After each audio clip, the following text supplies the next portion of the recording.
Good morning. I'm going to wait a couple minutes, a tiny bit early. I see there's one person here, which is so exciting. Um, I think I know who it is too. Um, yeah, so it's Sunday morning at almost 10.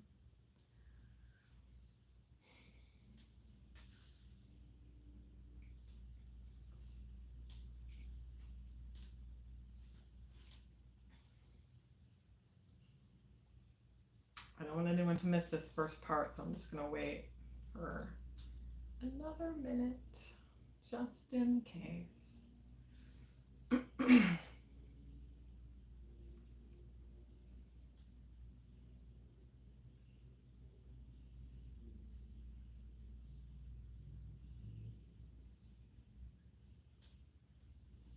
Okay, I'm going to post this anyway, so I'm going to get going. So, good morning, marshmallows. It is July 3rd, 2022, the day before Independence Day. I'd like you to consider celebrating a new holiday this year in the place of Independence Day. I call it Interdependence Day.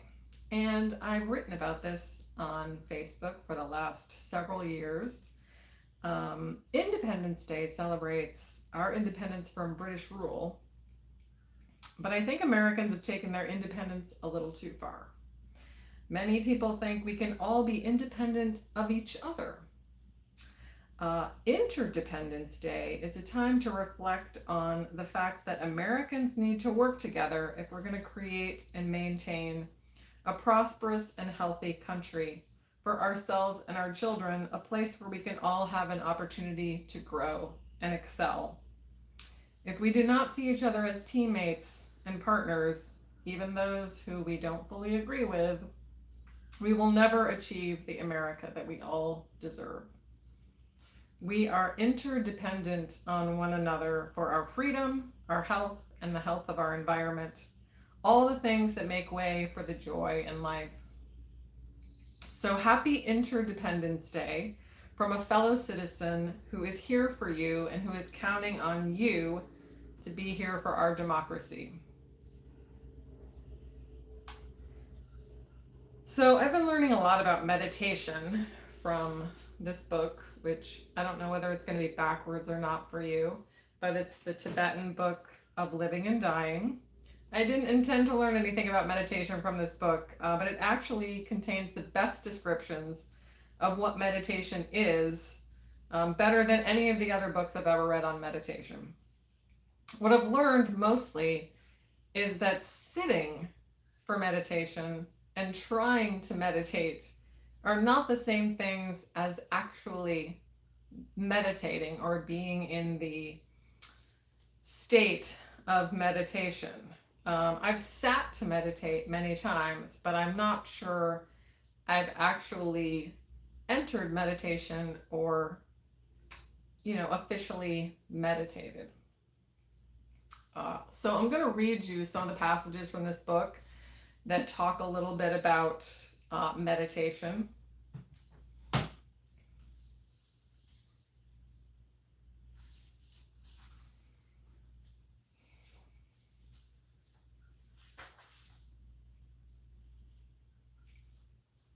Okay, so this passage is entitled Methods in Meditation. If your mind is able to settle naturally of its own accord, and if you find you are inspired simply to rest in this pure awareness, then you do not need any method of meditation. In fact, it might even be unskillful when you're in such a state to try to employ one. However, the vast majority of us find it difficult to arrive at that state straight away. We simply do not know how to awaken it, and our minds are so wild and so distracted that we need a skillful means, a method to evoke it. By skillful, I mean that you bring together your understanding of the essential nature of your mind, your knowledge of your own various shifting moods, and the insight you have developed through your practice into how to work with yourself from moment to moment. By bringing these together, you learn the art of applying whatever method is appropriate for any particular situation or problem to transform that environment of your mind. But remember, a method is only a means, not the meditation itself. It is through practicing the method skillfully that you reach the perfection of that pure state of total presence, which is the real meditation. So there you have it. However, for meditation to happen, calm and auspicious conditions have to be created. Before we have mastery over our mind, we need first to calm its environment. At the moment, mind is like a candle flame, unstable, flickering, constantly changing, fanned by the violent winds of our thoughts and emotions. The flame will only burn steadily when we can calm the air around it, so we can only begin to glimpse and rest in the nature of mind when we have stilled the turbulence of our thoughts and emotions. On the other hand, once we have found a stability in our meditation, noises and disturbances of every kind will have far less impact. In the West, people tend to be absorbed by what I would call the technology of meditation. The modern world, after all, is fascinated by mechanisms and machines and addicted to purely practical formulae. But by far the most important feature of meditation is not the technique, but the spirit, the skillful, inspired, and creative way in which we practice, which could also be called the posture. So the next section is called the posture. The masters say if you create an auspicious condition in your body and your environment, then meditation and realization will automatically arise.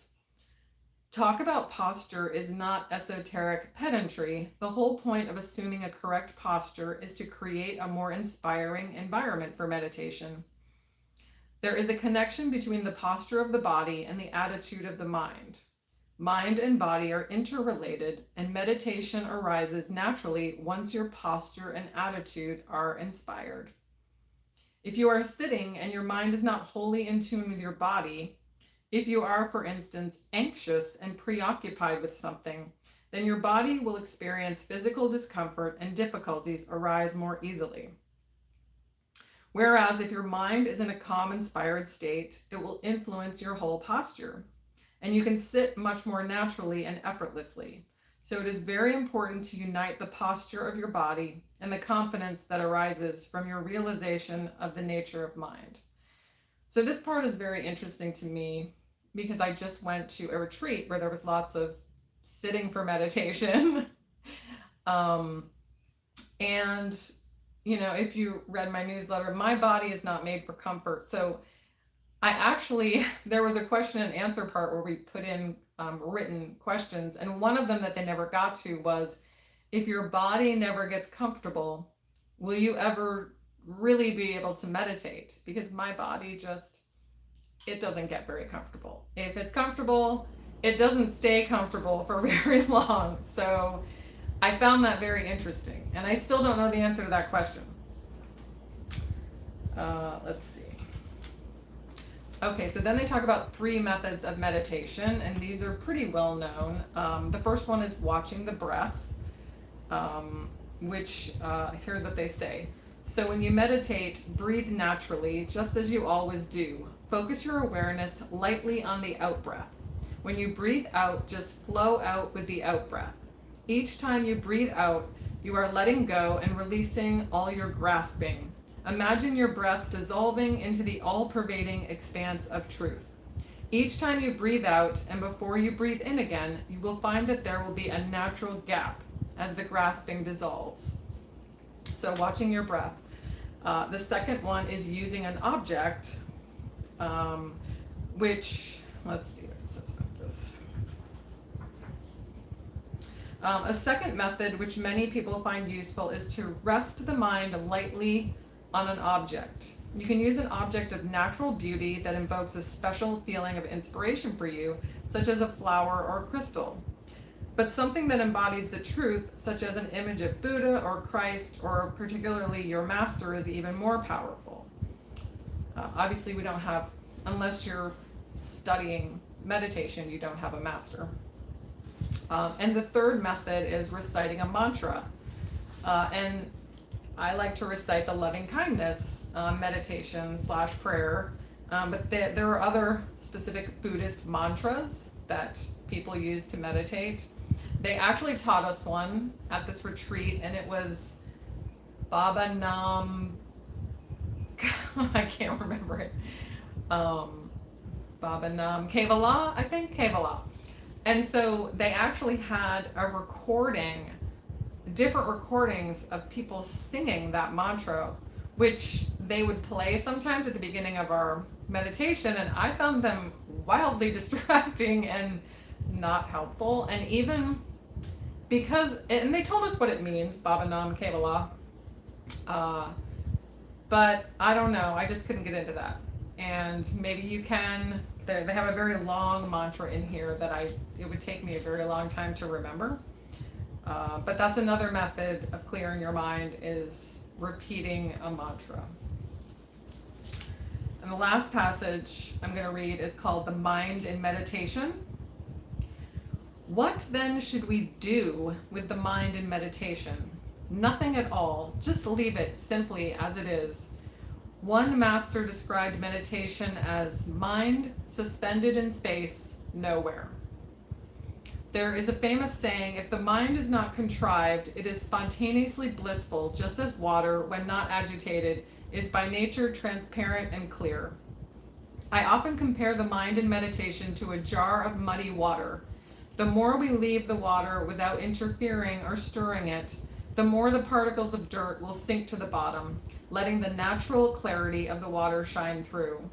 The very nature of the mind is such that if you only leave it in its unaltered and natural state, it will find its true nature, which is bliss and clarity. So take care not to impose anything on the mind or to tax it. When you meditate, there should be no effort to control and no attempt to be peaceful. Don't be overly solemn or feel that you are taking part in some special ritual. Let go even of the idea that you are meditating. Let your body remain as it is and your breath as you find it. Think of yourself as the sky, holding the whole universe. So some of that is helpful for me, and some of it isn't, and some of it might be helpful for you, and some of it might not. So regardless of whether I've actually reached a state of meditation, which I honestly could not tell you if I have, but I find sitting to meditate beneficial. A few years back, I actually wrote a blog post about meditating for people with anxiety whose minds tend to race and cause them suffering. So I'm going to read you that blog post just to give you an idea of how meditation can be useful, how sitting for meditation can be useful, even if you don't or can't or don't think you can actually meditate. What does it mean to meditate? In essence, meditation is a taking of inventory. While depression is said to be dwelling in the past and anxiety is said to be dwelling in the future, meditation is being here now. To be here now, you must immerse yourself in the awareness of all that is going on around and inside you at the moment without judgment or justification. Meditation is grounding yourself in the present moment and all that it contains. The concept of meditation often sounds overwhelming for people with anxiety whose minds may be racing at 1,000 miles per second. But I'm going to show you how to meditate in a modified way, kind of like using props for yoga when you're not very flexible, which I also have to do. This exercise only takes 5 to 10 minutes and can clear your mind of anxiety for an entire day if done with that intention. So number 1, find a comfy spot to meditate. The end goal of meditation is to make every moment of your life a meditation, to be able to stay grounded anywhere, anytime, and everywhere at every time. Therefore, you do not need to own a cushion, sit on the floor, or cross your legs to meditate. I suggest you sit wherever you're already sitting, as long as it's comfortable. You can meditate on the couch, your office chair, at the dining room table, or any place you are safe and comfortable. Other places you can meditate And of course, when I say meditate now, I realize I'm saying you can sit to meditate, right? Because you might not actually meditate, but you can sit to meditate on your couch, your office chair, at the dining room table, or any place you're safe and comfortable. Other places are a park bench, the beach, or outside on the grass. Turn off any excess noise, such as the radio or television. Sit in a posture that is upright so your body is not crumpled over. You can place your hands in your lap or anywhere you like. I don't recommend laying down to meditate, as there is a possibility you might fall asleep. And they say in this book also, you need to be alert but also relaxed. Not too relaxed because you might fall asleep, and not too alert because you're supposed to be sort of sinking into your mind. Step 2, ground yourself in the moment. I highly recommend closing your eyes for this exercise. And of course, in the book, it actually says to keep your eyes open, which would be very hard for someone like me who's easily distracted. So I recommend closing your eyes for this exercise. Those of us with anxiety have enough data pouring in through our senses. Let's close off one of those portals so we can concentrate better. Take 5 slow, deep breaths. Try to concentrate on nothing but the action of filling your lungs with air, holding for a beat, and then emptying them out in one long exhale. Drop your shoulders on each exhale. Let your body relax for these few minutes.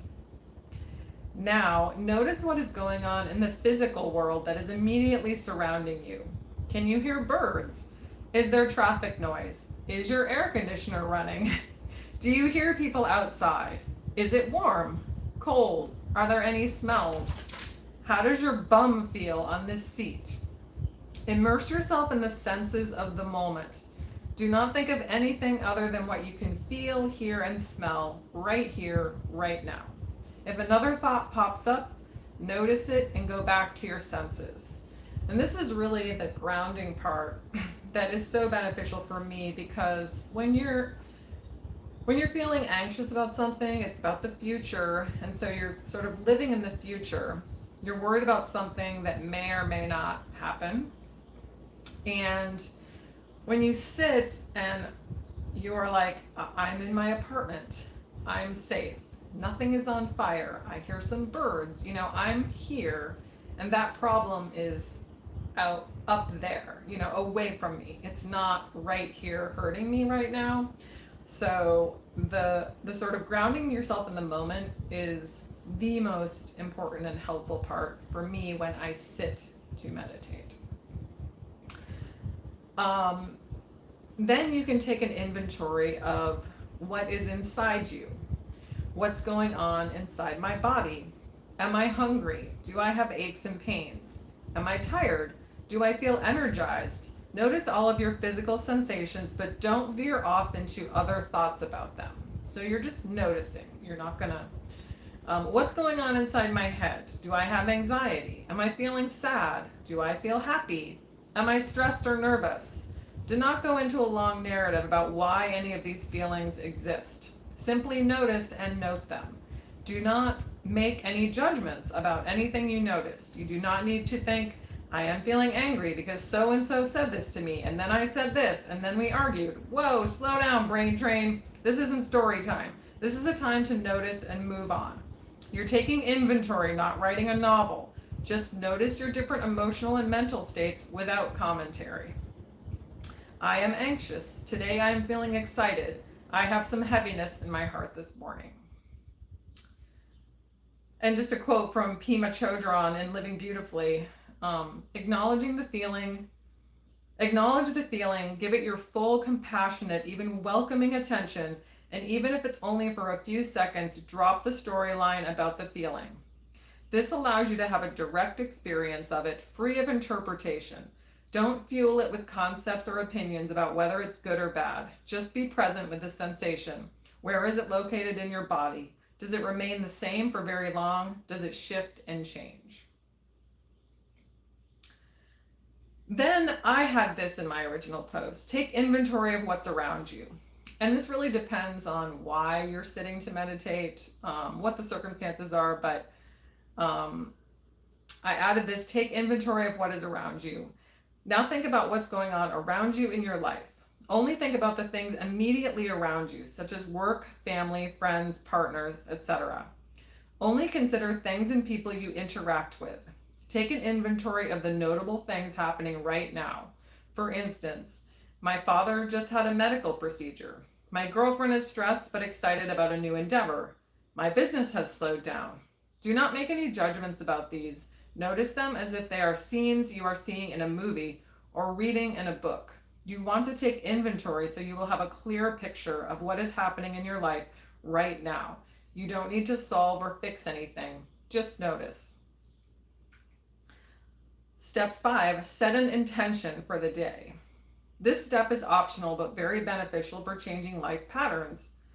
If you do this exercise in the morning, choose an intention for that day, something to focus on in your journey towards self-improvement. Some examples. Today I will not smoke a cigarette. Today I will focus on my health by taking a walk. Today I will eat healthy. Today I will stay focused on the present. If it's helpful, write it down on a post-it and stick it on your computer or phone for the day. This will help remind you of the direction you want to go. And step 6, show gratitude. Lastly, thank yourself, either in your head or aloud, for taking these minutes to reset. That is part of your self-care. Now open your eyes and resume your day. And I ended with the meditation exercise outlined above can help you take inventory of your current state of being. Having a clear picture of what is going on inside and around you can help you make better decisions about your life. Sometimes life flies by so fast and we spend so much of it in our head that we have no idea how to care for ourselves or others. Unless and until we slow down for a few minutes, we will be unable to know what even needs taking care of. Meditation, or sitting for meditation, helps us stay engaged with our own self-care and helps us be better partners, friends, co-workers, and family members. So I would probably add to that today, if I was writing that piece again, to take some time for silence or, repeating the loving kindness mantra. Maybe set a timer for 15 minutes or use one of the methods in the book. If you don't do the mantra, watch your breath or focus on an object and just take 15 minutes of silence to add to those other things. Especially if something triggers me, which I find happens less and less the more I become aware of those things. Sitting to meditate and grounding myself in the safety of the current moment, as I mentioned, makes those feelings dissipate more rapidly. A trigger is something that causes us to relive a moment of fear or uncertainty from our past. Reminding ourselves that we're here now and that we are not back in that situation can lift us out of that headspace. Meditation is also great when something terrible happens in the world, like a pandemic or the end of your bodily autonomy. Keeping a clear head in times of crisis is really important. So I talked last week about making your own morning message.